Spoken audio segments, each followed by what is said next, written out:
നിർത്ത്, എനിക്കത് കേൾക്കണ്ട.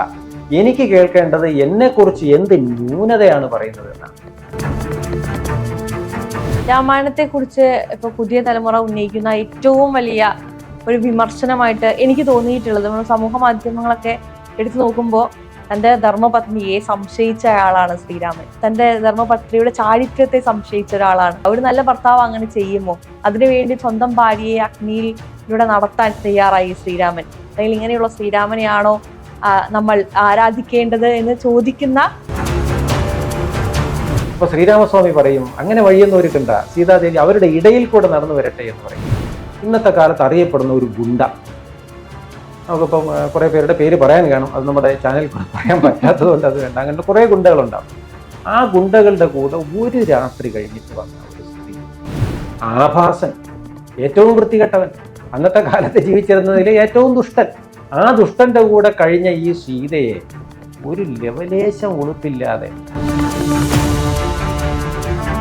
ഇപ്പൊ സീതാദേവി പ്രാർത്ഥിക്കുന്ന പ്രാർത്ഥനയുണ്ട്, രാമനെ അല്ലാതെ രാത്രിയിലോ പകലിലോ ഒളിവിലോ തെളിവിലോ എപ്പോഴെങ്കിലും ഞാൻ രാമനെ അല്ലാതെ മറ്റാരെയെങ്കിലും കുറിച്ച് ചിന്തിച്ചിട്ടുണ്ടെങ്കിൽ ഹേ അഗ്നിദേവ അങ്ങനെ സ്വീകരിച്ചോളൂ എന്ന് പറയുകയാണ്. എന്നിട്ട് സംശയത്തോടു കൂടി രാമനോട് പറയും, എന്താണ് അങ്ങേക്ക് ഇത്രയ്ക്ക് അറിഞ്ഞിടാത്ത എന്നൊക്കെ ചോദിക്കും.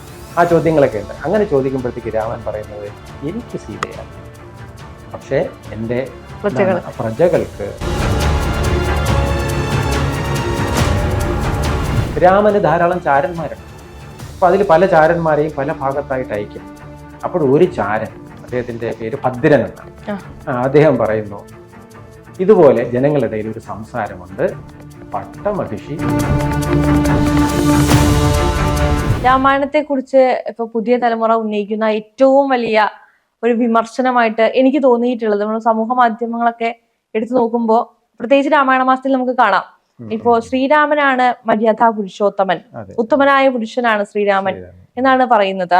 അങ്ങനെ പറയുമ്പോൾ തന്നെ സീതാദേവിയെ നമ്മൾ നോക്കുകയാണെങ്കിൽ നമുക്കറിയാം, രാമരാമ എന്ന് പറഞ്ഞുകൊണ്ടാണ് രാവണൻ തട്ടിക്കൊണ്ടുപോയപ്പോഴും ലങ്കയിൽ താമസിക്കേണ്ടി വന്നപ്പോഴും ഒക്കെ സീതാദേവി ജീവിച്ചിട്ടുള്ളത്. എന്നും എനിക്ക് തോന്നുന്നു വലിയൊരു രാമഭക്തിയായിരുന്നു സീതാദേവി എന്ന് പറയേണ്ടി വരും.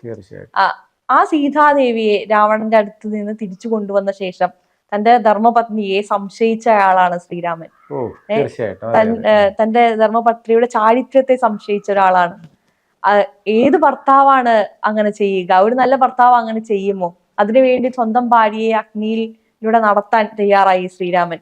അപ്പോ ഇങ്ങനത്തെയുള്ള ശ്രീരാമനെയാണോ ഒരു ഉത്തമനായ പുരുഷനായി കാണേണ്ടത്? അല്ലെങ്കിൽ ഇങ്ങനെയുള്ള ശ്രീരാമനെയാണോ നമ്മൾ ആരാധിക്കേണ്ടത് എന്ന് ചോദിക്കുന്ന ഒരു തലമുറ ഇന്നുണ്ട്. അപ്പോ എങ്ങനെയാണ് അതിനെ നമുക്ക് അവരെ പറഞ്ഞ് മനസ്സിലാക്കാൻ സാധിക്കുക? അപ്പൊ ഇവിടുത്തെ ചോദ്യം എന്ന് പറയുന്നത്, ശരിക്കും സീതാദേവിയെ ഒരു പരീക്ഷണത്തിന് വിധേയമാക്കി. അത് ഇന്നത്തെ കാലഘട്ടത്തിലുള്ള ആരും അംഗീകരിക്കുകയില്ല എന്നാണ് പറഞ്ഞത്.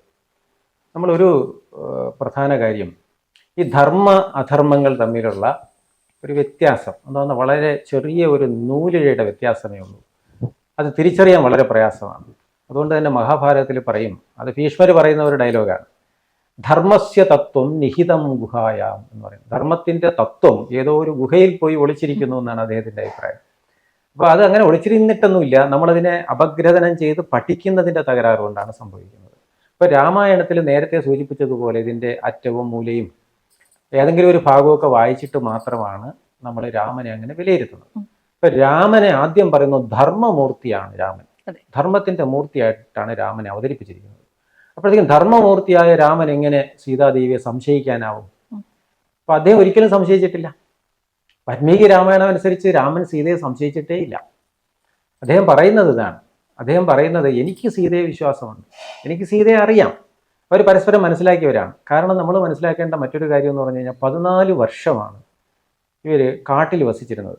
അതിൽ 1 വർഷം മുമ്പാണ് സീതാദേവി, അതായത് 11 മാസവും 9 ദിവസവുമാണ് രാവണന്റെ രാജധാനിയിൽ സീത വസിക്കുന്നത്. അതിന് മുമ്പ് അത്രയും ഉള്ള കാലയളവ് മൊത്തം എന്താണ്, ഒരുമിച്ച് കഴിഞ്ഞവരാണ്. അതുകൊണ്ട് രാമനും സീതയും തമ്മിൽ പരസ്പരം ഉള്ളറിഞ്ഞ് ജീവിച്ചവരാണ്. രാമൻ ആരാണെന്ന് സീതയ്ക്കും അറിയാം, സീത ആരാണെന്ന് രാമനും അറിയാം. അപ്പോൾ അതിനിടയ്ക്ക് ഈ ഒരു അവസാന കാലഘട്ടത്തിൽ സംഭവിച്ച ഒരു ഇതാണ് സീതാദേവിയെ തട്ടിക്കൊണ്ടുപോവുക എന്നുള്ളത്. അപ്പൊ രാവണൻ തട്ടിക്കൊണ്ടുപോയി പിന്നെ എന്താണ് അശോകവനികയിലെ ശിംശപാ വൃക്ഷച്ചുവട്ടിൽ താമസിപ്പിച്ചു. എന്നിട്ട് അദ്ദേഹത്തിന്റെ എല്ലാ തരത്തിലുള്ള തന്ത്രങ്ങളും കുതന്ത്രങ്ങളും ഒക്കെ പ്രയോഗിച്ചു തിരിച്ചു കിട്ടാൻ വേണ്ടി.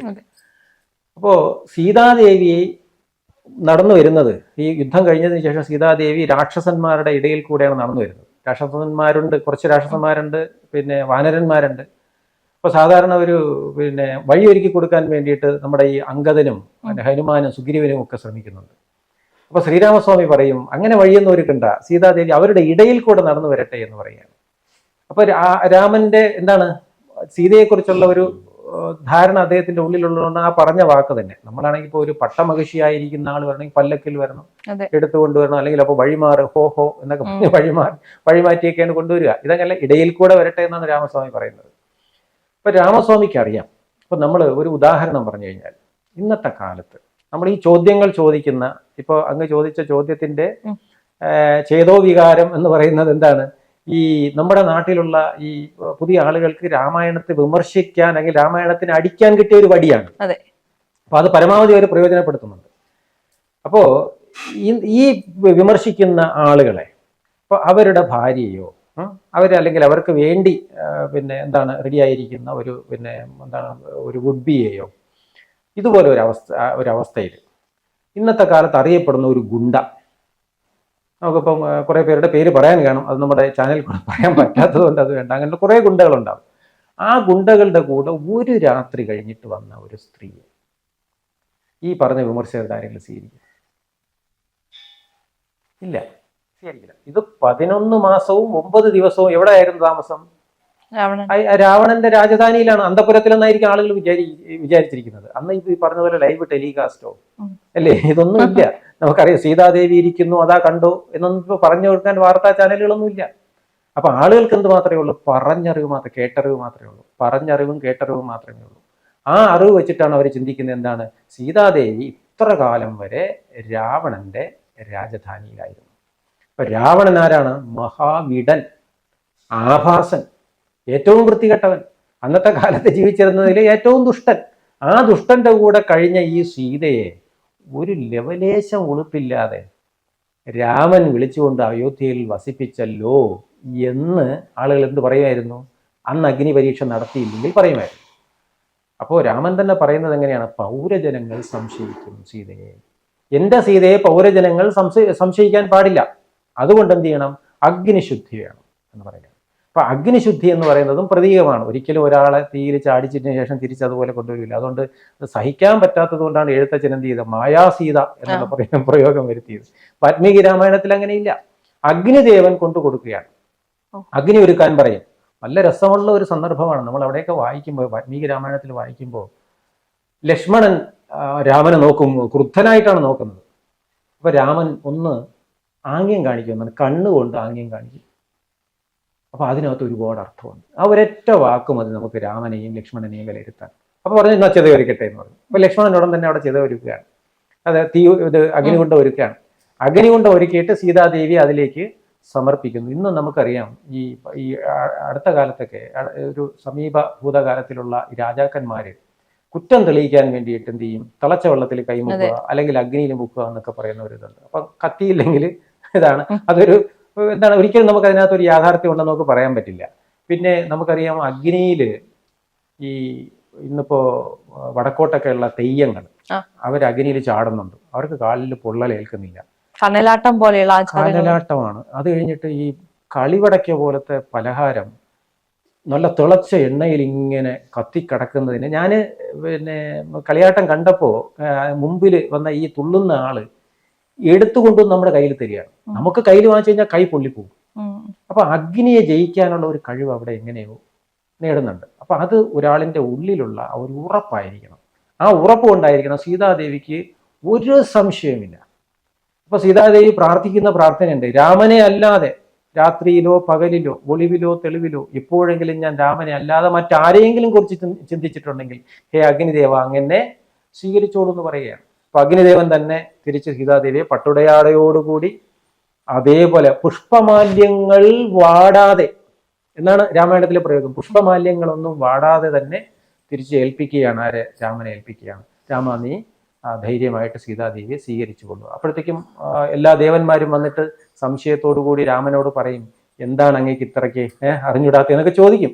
ആ ചോദ്യങ്ങളൊക്കെ ഉണ്ട്. അങ്ങനെ ചോദിക്കുമ്പോഴത്തേക്ക് രാമൻ പറയുന്നത്, എനിക്ക് സീതയെ അറിയാം, പക്ഷേ എൻ്റെ പ്രജകൾക്ക് ആ വിശ്വാസം പോരാ. അതുകൊണ്ട് പ്രജകൾക്ക് വേണ്ടിയിട്ടാണ് പട്ടമഹിഷി പരമശുദ്ധയായിട്ടുള്ള ഒരു ചാരിത്രവതിയായിട്ടുള്ള ആളായിരിക്കണമെന്നുള്ള നിർബന്ധ ബുദ്ധി ആർക്കുണ്ട്? രാമനുണ്ട്, പ്രജകൾക്കും അതുണ്ട്. ഇന്നത്തെ കാലഘട്ടത്തിൽ നമ്മൾ ചിന്തിച്ചു കഴിഞ്ഞാൽ ഇപ്പം മക്കൾക്ക് വേണ്ടിയും പിന്നെ ഭാര്യയ്ക്ക് വേണ്ടിയും കുടുംബത്തിന് വേണ്ടിയും മാത്രം ജീവിക്കുന്ന ചില മന്ത്രിമാരൊക്കെ ഉള്ള നമ്മുടെ കേരളത്തിനെ പോലെയുള്ള ഒരു സംസ്ഥാനത്തിൽ നമുക്ക് ഇതൊന്നും ഒരു വിഷയമല്ല. ഇവിടെ എന്ന് പറഞ്ഞു കഴിഞ്ഞാൽ ഇപ്പോൾ അങ്ങനെ ധർമ്മിഷ്ഠനായിട്ട് ഒന്നും ജീവിക്കണ്ട. കാരണം ഏറ്റവും ആഭാസനായിട്ടുള്ള ഒരാൾ MLA ആയിരിക്കെ അയാളെ സംരക്ഷിക്കുകയും അയാളുടെ സ്ത്രീപക്ഷത്തിൻ്റെ വനിതാ സെല്ലിൻ്റെ എന്തോ ചെയർമാനാക്കുകയൊക്കെ ചെയ്തിരിക്കുന്ന ഒരു കാലഘട്ടത്തിൽ കൂടെയാണ് നമ്മൾ കടന്നു പോകുന്നത്. അപ്പോൾ ശരിക്കും ഇവിടെ രാമൻ പ്രജകൾക്ക് മാതൃകയാകുന്നു. എങ്ങനെ മാതൃകയാകുന്നു? ജനങ്ങൾക്ക് സ്വന്തം ഭാര്യയെ, സ്വന്തം കുടുംബം, സ്വന്തം മക്കൾ, സ്വന്തം ജീവിത രീതി കൊണ്ട് മാതൃകയായി കാണിച്ചു കൊടുക്കുന്നു. അതുകൊണ്ടാണ് മര്യാദാ പുരുഷോത്തമനെന്ന് വളരെ സ്പഷ്ടമായിട്ട് വ്യക്തമായിട്ട് സംശയത്തിന് വകയില്ലാത്തവണ്ണം രാമായണത്തിൽ ഇങ്ങനെ സീതാദേവിയുടെ അഗ്നി പരീക്ഷയെ നമുക്ക് വിലയിരുത്താൻ പറ്റുന്നത്. പക്ഷെ ഇപ്പൊ അങ്ങ് തന്നെ പറഞ്ഞു, രാമന് സംശയം ഉണ്ടായിരുന്നില്ല സീതയെ. രാമൻ അത്രയും വിശ്വാസമായിരുന്നു സീതയെ. പക്ഷെ ഇതേ രാമൻ തന്നെയാണ് ഗർഭിണിയായ സീതയെ കാട്ടിൽ ഉപേക്ഷിക്കുന്നത്. ഒന്ന് ആലോചിച്ച് നോക്കൂ. ഒരു സ്ത്രീ എന്ന നിലയ്ക്ക് ഞാൻ ചിന്തിക്കുമ്പോൾ എത്രത്തോളം ഭീകരമായ ഒരു അവസ്ഥയാണ് ഗർഭാവസ്ഥയിൽ ഇരിക്കുമ്പോൾ ഒരു കാട്ടിൽ ഉപേക്ഷിക്കപ്പെടുക എന്ന് പറയുന്നത്. തന്റെ ഭർത്താവ് തന്നെ അവിടെ കൊണ്ടാക്കുന്നു എന്ന് പറയുന്നത് ഒരു സ്ത്രീക്ക് ഏറ്റവും കൂടുതൽ മാനസികപരമായ ബുദ്ധിമുട്ടുണ്ടാക്കുന്ന ഒരു സമയം തന്നെയല്ലേ. അപ്പോ എന്തുകൊണ്ട് ഇത്രയും ഉത്തമനായ രാമൻ എന്തുകൊണ്ട് സീതയോട് അങ്ങനെ ചെയ്തു എന്നുള്ളൊരു ചോദ്യമില്ലേ? തീർച്ചയായിട്ടും വളരെ സങ്കീർണമായ ഒരു പ്രശ്നമാണ്. ഇതേപോലത്തെ ഒരു പ്രശ്നമാണ് അവിടെയും ഉള്ളത്. അപ്പോൾ പട്ടമഹിഷിയായി പിന്നെ രാമൻ രാജാവായി അഭിഷിക്തനായി ഏകഛത്രാധിപതിയായിട്ട് ചക്രവർത്തി സാർവഭൗമനായിട്ട് അയോധ്യ അടക്കി വാഴുന്ന കാലഘട്ടം. അപ്പോൾ എല്ലായിടത്തും സമൃദ്ധിയാണ്. കൃഷി വളരെ ഗംഭീരമായിട്ട് പുരോഗമിക്കുന്നു. രാജ്യത്ത് എവിടെ നോക്കിയാലും എന്താണ്, വളരെ സമ്പൽ സമൃദ്ധമാണ്. പ്രജകളെല്ലാവരും സന്തുഷ്ടരാണ്. പിന്നെ രാമനെക്കുറിച്ച് പറയുമ്പോൾ പറയും, ഈ അവിടെയുള്ള ഭടന്മാരൊക്കെ ക്ഷേത്രത്തിലെ ഭജനപ്പാട്ടുകാരായിരുന്നു. ഭടന്മാർ ക്ഷേത്രത്തിലെ ഭജനപ്പാട്ടുകാരായി എന്ന് പറഞ്ഞാൽ ഭടന്മാർക്ക് വേറെ ജോലിയൊന്നുമില്ല. കാരണം ജനങ്ങളെല്ലാം വളരെ ഐശ്വര്യത്തോടുകൂടിയും സന്തോഷത്തോടുകൂടിയും ജീവിക്കുന്നു. പിന്നെ ആദ്യം തന്നെ അയോധ്യ വർണ്ണനയിൽ ആ കൊട്ടാരവും അതിൻ്റെ പരിസരത്തെക്കുറിച്ചൊക്കെ വർണ്ണിക്കും. അപ്പോൾ പറയും, ഈച്ചകളും കൊതുകുകളും ഇല്ലായിരുന്നു എന്ന് പറയാം അയോധ്യയിൽ. അപ്പൊ അത്ര വൃത്തിയുള്ള സ്ഥലമായിരുന്നു എന്നാണ്. അപ്പം രാമന്റെ ഭരണകാലം എന്ന് പറയുന്നത് ഏറ്റവും സമൃദ്ധവും ഏറ്റവും ശുചിയും ഒക്കെ ഉണ്ടായിരുന്ന ഒരു കാലഘട്ടമാണ്. അങ്ങനെ ഇരിക്കുമ്പോൾ രാമന് ധാരാളം ചാരന്മാരുണ്ട്. അപ്പൊ അതിൽ പല ചാരന്മാരെയും പല ഭാഗത്തായിട്ട് അയക്കും. ഇന്നത്തെ പോലെയല്ല. ഇന്നിപ്പോൾ എത്ര പിന്നെ നമ്മൾ എന്താണ് ഭരണത്തിനകത്ത് എത്ര അഴിമതി വന്നാലും ഏതെങ്കിലും മന്ത്രിമാർക്കെതിരെ ആരോപണം വന്നാലും ഈ വടിയിൽ കനമില്ല എന്ന് പറഞ്ഞ് ഇങ്ങനെ നമ്മൾ ന്യായീകരിക്കുകയും മുക്കിന് ഫ്ലെക്സ് ബോർഡുകൾ വെച്ച് പിന്നെ ഞാൻ ശരിയാണെന്ന് സമർത്ഥിക്കുന്ന മന്ത്രിമാരുള്ള കാലഘട്ടത്തിലാണ് നമ്മൾ ജീവിക്കുന്നത്. അന്ന് അങ്ങനെയല്ല. രാജാവ് എന്ത് ചെയ്യുന്നു? രാജാവ് സ്വയം ചാരന്മാരെ നിയോഗിച്ചുകൊണ്ട് പ്രജകളുടെ അഭിപ്രായം രാജാവിനെ കുറിച്ച് എന്താണ് എന്നറിയണം. അതിനുവേണ്ടി ചാരന്മാരെ നാനാഭാഗത്ത് നിയോഗിക്കും. അങ്ങനെ നിയോഗിക്കുമ്പോഴാണ് എല്ലാവരും നിയോഗിച്ചതിന് ശേഷം തിരിച്ചു വരുമ്പോഴത്തേക്ക് രാമൻ ചോദിക്കുന്നു, എന്താണ് പ്രജകളുടെ അഭിപ്രായം? അപ്പോൾ ഓരോരുത്തരായിട്ട് പറയുന്നു, അങ്ങയെക്കുറിച്ച് ആളുകൾ പാടിപ്പോഴ്ത്തുകയാണ്. രാവണ വിഗ്രഹത്തിനെ കുറിച്ച് ഇന്നും ജനങ്ങൾക്ക് വളരെ സന്തോഷമാണ് പറയാൻ വേണ്ടിയിട്ട്. ഓരോരുത്തരുടെ വധവും വളരെ സന്തോഷത്തോടു കൂടിയാണ് അവർ രാമനെക്കുറിച്ച് പറയുന്നത്. ഭരണത്തിനെക്കുറിച്ച് എല്ലാവർക്കും വലിയ നിർത്ത്, എനിക്കത് കേൾക്കണ്ട. എനിക്ക് കേൾക്കേണ്ടത് എന്നെക്കുറിച്ച് എന്ത് ന്യൂനതയാണ് പറയുന്നത് എന്നാണ്. അപ്പൊ അതാണ് ശരിയായ ഒരു വ്യക്തി. നമ്മളായാലും നമ്മുടെ ജീവിതത്തിൽ ഇപ്പോൾ എന്നെക്കുറിച്ച് ഒരാൾ എപ്പോഴും പുകഴ്ത്തിക്കൊണ്ടിരിക്കുന്നു, നല്ല അഭിപ്രായം പറഞ്ഞുകൊണ്ടേയിരിക്കുന്നു. അപ്പൊ ഞാൻ വിചാരിക്കും, ഞാനാണ് ലോകത്തിലെ ഏറ്റവും വലിയ ശരി. അപ്പൊ അതിൽ ലയിച്ച് ഞാനങ്ങ് നടക്കും. അത് ഓരോ വ്യക്തിയും ആരായിരുന്നാലും ശരി. അതേസമയം എന്റെ ന്യൂനത ചൂണ്ടിക്കാണിച്ച് തരുന്ന ആളിനെ ഞാൻ വെറുക്കുകയും ചെയ്യും. എന്റെ ന്യൂനത ഒരാൾ ചൂണ്ടിക്കാണിച്ച് തന്ന നമ്മൾ പറയാറുണ്ടല്ലോ സാധാരണ, ഒരു പിന്നെ ഫ്രണ്ടിൻ്റെ എന്ന് പറയും. അതുപോലെ തന്നെ എന്താണ് സുഹൃത്ത് എന്ന് പറയുന്നത് എന്താണ് കണ്ണാടിയാണ് എന്ന് പറയല്ലേ അല്ലേ. അതുപോലെ നമ്മളെ ഒരാൾ നമ്മുടെ ന്യൂനത ചൂണ്ടിക്കാണിച്ചു തരുമ്പോൾ അയാളെ നമ്മൾ നമസ്കരിക്കണം, ബഹുമാനിക്കണം. ഇവിടെ ചാരന്മാർ ഓരോ നല്ല ഗുണങ്ങൾ പറഞ്ഞപ്പോഴും ശ്രീരാമചന്ദ്ര മഹാപ്രഭു പറയുന്നത് എൻ്റെ ന്യൂനത എന്താണ് ആളുകൾ പറയുന്നത് എന്നാണ് ചോദിക്കുന്നത്. അപ്പോൾ ഒരു ചാരൻ, അദ്ദേഹത്തിന്റെ പേര് ഭദ്രൻ എന്നാണ്, അദ്ദേഹം പറയുന്നു, ഇതുപോലെ ജനങ്ങളുടെ ഇടയിൽ ഒരു സംസാരമുണ്ട്. പട്ടമഹിഷി സംശുദ്ധയല്ല. കാരണം നേരത്തെ പറഞ്ഞ കാരണങ്ങൾ ആളുകൾ മറക്കൂല. ജനങ്ങളുടെ ഇടയിൽ എന്താണ് ആവശ്യം? ജനങ്ങളുടെ ഇടയിൽ എന്ന് പറഞ്ഞാൽ പരദൂഷണത്തിന്റെ ആളുകളാണ് ജനങ്ങൾ. അവരാരിൽ എന്ത് നന്മയുണ്ടായാലും ആ നന്മയല്ല കാണും. പെസിമിസ്റ്റ് എന്ന് നമ്മൾ പറയുന്നത് പെസിമിസമാണ് ആളുകളുടെ ഒരു ഇൻബോണാണ്. അത് പബ്ലിക്കിന്റെ പൊതു സ്വഭാവമാണ്. ഇന്നിപ്പോൾ നമ്മൾ നമ്മുടെ രാജ്യത്ത് നോക്കിക്കഴിഞ്ഞാൽ നമ്മുടെ രാജ്യം എവിടെയോ എത്തി, പുരോഗമിച്ച് ഏതോ ഒരു ഭാഗത്ത് നിൽക്കുകയാണ്. നമ്മൾ കഴിഞ്ഞ കുറച്ച് വർഷക്കാലം കൊണ്ട് നമ്മുടെ രാജ്യം ഇതുവരെ ഇല്ലാത്ത പുരോഗതിയും GDPയും മറ്റെല്ലാ കാര്യങ്ങളിലും ഗ്രോത്തിന്റെ ഒരു അങ്ങേറ്റത്തെ സ്റ്റേജിലാണ് നിൽക്കുന്നത്. എങ്കിലും ആൾക്കാർക്ക് ഏതിലാണ് താല്പര്യം? എന്ത് ന്യൂനതയുണ്ട് എന്നുള്ളത് കണ്ടുപിടിക്കാനാണ്. അപ്പൊ അവരതിനെ ഹൈലൈറ്റ് ചെയ്ത് പബ്ലിക്കിന്റെ ഇടയിൽ പ്രചരിപ്പിക്കും. അങ്ങനെയാണ് പലരും അവസാനം ജീവിതം തന്നെ ഈ രാഷ്ട്രീയത്തിനില്ല എന്ന് പറഞ്ഞ് മതിയാക്കി ഇട്ടെറിഞ്ഞു പോകുന്നത്. അപ്പൊ അതുപോലെ ഇവിടെ രാമൻ അന്വേഷിച്ചത് എന്റെ ന്യൂനത എന്താണ്. അപ്പോഴത്തേക്കാണ് ഈ പബ്ലിക്കിന്റെ ഇടയിലും നഗരവാസികളുടെ ഇടയിലും ഗ്രാമവാസികളുടെ ഇടയിലും ഇങ്ങനെ ഒരു അഭിപ്രായമുണ്ട്. അത് ഒരു അലക്കുകാരന്റെ കഥ പറയുന്ന മറ്റ് ചില സന്ദർഭങ്ങളിലാണ്. അപ്പോൾ അത് അലക്കുകാരന്റെ കഥ പറയുമ്പോഴത്തേക്കും അലക്കുകാരൻ ആഗ്രഹിക്കുന്നത് എന്താണ്? അലക്കുകാരന്റെ ഭാര്യ ആഗ്രഹിക്കുന്നത് വ്യഭിചരിക്കാൻ ഒരു ലൈസൻസ് വേണം. അത് ആരുടെ ചെലവിലാകണം? സീതാദേവിയുടെ ചെലവിലാകണം.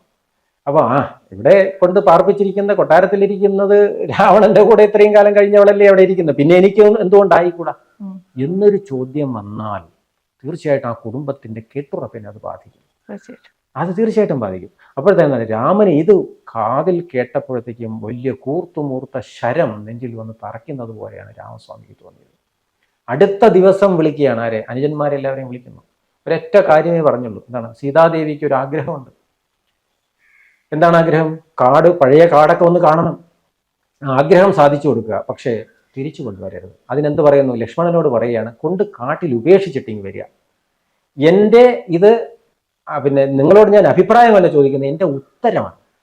ഉത്തരവെന്ന് പറഞ്ഞാൽ അവിടെ ഇനി അപ്പീലില്ല. കൽപ്പന കല്ലപ്പിളർക്ക് വന്നാണ്. അവിടെ വേറെ നിനക്കതിനകത്ത് ലക്ഷ്മണ എന്ത് അഭിപ്രായം ഉണ്ടെങ്കിലും അത് നീ നിന്റെ മനസ്സിൽ വെച്ചിരിക്കുക, പുറത്തു പറയണ്ട.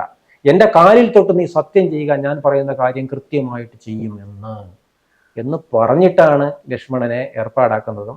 വളരെ ഭംഗിയുള്ള ഒരു രഥത്തിൽ, സുമന്ത്രരെ ഏർപ്പാടാക്കുന്ന ഒരു രഥത്തിൽ ഇദ്ദേഹം എന്ത് ചെയ്യുന്നു? ലക്ഷ്മണകുമാരൻ സീതാദേവിയെയും കൊണ്ട് കാട്ടിൽ ഉപേക്ഷിക്കുകയല്ല ചെയ്തത്. നമ്മൾ പറയുന്നതെന്ന് പറഞ്ഞാൽ സീതാദേവിയെ കാട്ടിൽ ഉപേക്ഷിച്ചു എന്നാണ്. ഈ ഇത്രയും പറഞ്ഞതിന് ശേഷം രാമൻ മടങ്ങിപ്പോകുന്ന ഒരു സന്ദർഭമുണ്ട്. അതുവരെ തീഷ്ണമായ കണ്ണുകളോടുകൂടിയും ഉറച്ച കൽപ്പന ആ ഒരു മുഖത്ത് അതാണ് സ്ഫുരിക്കുന്നത്. ദൃഢനിശ്ചയത്തോടു കൂടിയാണ് രാമന്റെ വർത്തമാനം. അത് കഴിഞ്ഞ് തിരിച്ചു പോകുമ്പോഴത്തേക്ക് അദ്ദേഹത്തിന്റെ കണ്ണുകൾ നിറഞ്ഞ് വിവശനായി അന്തഃപുരത്തിലേക്ക് മടങ്ങിപ്പോകുന്ന ഒരു രൂപമുണ്ട്. എന്താണ് അതിനെ പറയുന്ന ഒരു പ്രയോഗം? ആനയുടെ ഗദ്ഗതം പോലെ എന്നാണ് ഉപമിച്ചിരിക്കുന്നത് വാൽമീകി. ആനയുടെ ഗദ്ഗതം പോലെ ഗദ്ഗതകണ്ഠനായിട്ടാണ് തിരിച്ച് ആര് പോകുന്നത്? ശ്രീരാമൻ തിരിച്ചു പോകുന്നത്. അപ്പൊ നമുക്ക് രാമന്റെ ഉള്ളറിയാം. രാമനെ അറിയാത്ത ആളല്ല ലക്ഷ്മണൻ. ഭരതനായാലും ശത്രുഘ്നനായാലും സീതാദേവിയായാലും രാമന്റെ ഉള്ളറിയുന്നവരാണ്. അത് ഉള്ളറിയുന്ന ആളായതുകൊണ്ട് നാളെ ഒരു സമയത്ത് സീതാദേവിക്ക് അപവാദം ഉണ്ടാകരുത്, ഈ രാജഭരണത്തിൽ ഒരു അപവാദം ഉണ്ടാകരുത് എന്നുള്ള ധർമ്മത്തെ മുൻനിർത്തിക്കൊണ്ട് എന്ത് ചെയ്തു? സീതാദേവിയെ സുമന്ത്രർ ഏർപ്പാടാക്കിയ രഥത്തിൽ കൊണ്ടുപോയി ഇവിടെ ആക്കുന്നു. ഗംഗാ നദി കടന്ന് തമസയുടെ തീരത്തുള്ള വാൽമീകിയുടെ ആശ്രമത്തിലാണ് കൊണ്ടാക്കുന്നത്. വാൽമീകിയുടെ ആശ്രമ പരിസരത്തൊരു സ്ഥലമുണ്ട്, ആ സ്ഥലത്ത് കൊണ്ടാക്കുകയാണ്. എന്നിട്ട് മടങ്ങിപ്പോകുന്നു. അവിടെ ലക്ഷ്മണനും സീതാദേവിയും തമ്മിലുള്ള വർത്തമാനമുണ്ട്, വിലാപങ്ങളുണ്ട്. ലക്ഷ്മണകുമാരൻ കരഞ്ഞു കലങ്ങിയ കണ്ണുകളുമായിട്ടാണ് മടങ്ങി വരുന്നത്. വളരെ നമുക്ക് ആ ഒരു ഭാഗം വായിക്കുമ്പോഴേ നമ്മൾ ആർദ്രന്മാരായി പോകും. ലക്ഷ്മണൻ അമ്മയെ പോലെ തന്നെയായിരുന്നു. അമ്മയെന്നാണ് വിളിക്കുന്നത്. അവിടെ അമ്മയെന്ന് വിളിച്ചുകൊണ്ടാണ് എല്ലാം സംസാരിക്കുന്നത്. അവിടുന്ന് പൊറുക്കണം, ഞാൻ അറിയാതെ ചെയ്യുകയാണ്, എൻ്റെ അടുത്ത് ഇത് കൽപ്പനയാണ്, എനിക്കത് ചെയ്യാതിരിക്കാൻ നിവൃത്തിയില്ല, ഞാനിത് ചെയ്തേ പറ്റുള്ളൂ, അങ്ങ് എന്നോട് പൊറുക്കണമെന്ന് പറഞ്ഞ് പാദങ്ങളിൽ നമസ്കരിച്ചിട്ട് വലം വെച്ചിട്ടാണ് ലക്ഷ്മണൻ മടങ്ങിപ്പോകുന്നത്. അപ്പോൾ അവിടെ സീതാദേവി, ആ പൂർണ്ണഗർഭിണിയായ സീതാദേവിയെ തിരിഞ്ഞു നോക്കും. അപ്പോൾ കലങ്ങിയ കണ്ണുകളോടുകൂടി അവിടെ ഇരിക്കുകയാണ് സീതാദേവി.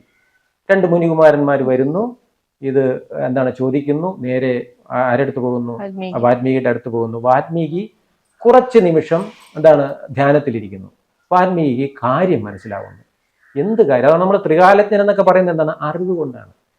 അറിവ് കൊണ്ടാണ് ത്രികാലജ്ഞൻ എന്ന് പറയുന്നത്. കാരണം രാമന്റെ മനസ്സാർക്കറിയാം, വാൽമീകിക്ക് അറിയാം. രാമന് ഈ അപവാദം നേരിടും എന്നുള്ളതും വാൽമീകിക്കറിയാം. എന്തുകൊണ്ടാണ്? കാരണം പൗരജനങ്ങളുടെ സ്വഭാവം ഇതാണ്. അത് എല്ലാ കാലവും അങ്ങനെയാണ്. ഇന്നെന്നല്ല, അന്നെന്നല്ല, എല്ലാ കാലവും അങ്ങനെ തന്നെ ആയിരിക്കും. അപ്പൊ പൗരജനങ്ങൾ ഇങ്ങനെ പറയുകയും ധർമ്മിഷ്ഠനായ രാമൻ സീതാദേവിയെ ഒരു നിമിഷം പോലും പിന്നെ കൊട്ടാരത്തിൽ വച്ച് പൊറുപ്പിക്കില്ല എന്ന് ആർക്കറിയാം? വാൽമീകിക്കറിയാം. അപ്പൊ ആര് വന്നു എന്നൊരു പിന്നെ ഗന്ധർവയാണോ അപ്സരസയാണോ ആരെന്ന് നമുക്ക് മനസ്സിലാവുന്നില്ല. ഒരു മഹാസുന്ദരിയായ ഒരു സ്ത്രീ ഇതാ നമ്മുടെ നമ്മുടെ ആശ്രമത്തിന്റെ വളപ്പിൽ വന്നിരിക്കുന്നു എന്ന് പറഞ്ഞു അത് സീതാദേവി തന്നെ, നിങ്ങൾ കൂട്ടിക്കൊണ്ടു പോരും എന്ന് പറയാണ്. അപ്പൊ ശിഷ്യന്മാർക്ക് അതെങ്ങനെ ഈ ഗുരു മനസ്സിലാക്കിയത് രാമന്റെ ഉള്ളറിഞ്ഞത് കൊണ്ടാണ്, രാമനെ മനസ്സിലാക്കിയത് കൊണ്ടാണ്.